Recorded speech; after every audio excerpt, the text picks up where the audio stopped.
Bonjour. Alors, en fait, ce sont des chrétiens qui se rendaient dans un monastère de la province de Minya, qui se trouve à un petit peu plus de 200 km au sud du Caire.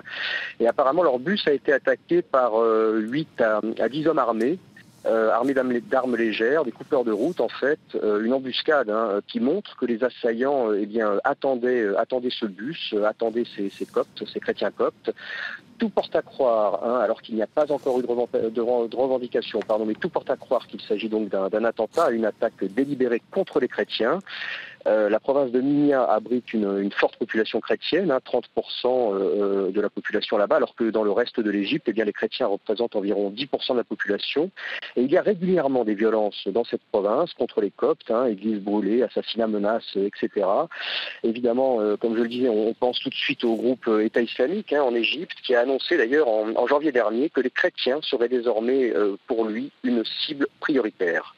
C'est un nouveau coup dur également pour le président égyptien Al-Sisi, qui n'arrive toujours pas, malgré ses déclarations, à assurer la sécurité de son pays.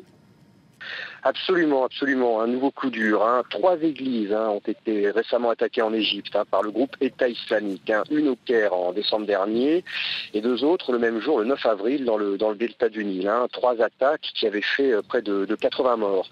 Alors le président Sisi s'était alors engagé à protéger tous les citoyens égyptiens, donc également les Coptes. Ce qui s'est passé ce matin, donc à 200 km du Caire, montre que pour l'instant, ça n'est pas possible. Si les autorités égyptiennes ont déployé après le 9 avril donc des forces de sécurité devant les églises, cette nouvelle attaque témoigne du fait qu'il est difficile, voire impossible de protéger tous les citoyens du pays. Et à 1 an de la présidentielle, cette attaque pourrait couper l'électorat copte du président Sisi. Les Coptes ont toujours été très proches du président Sisi. Merci beaucoup Éric de la Varenne pour votre analyse.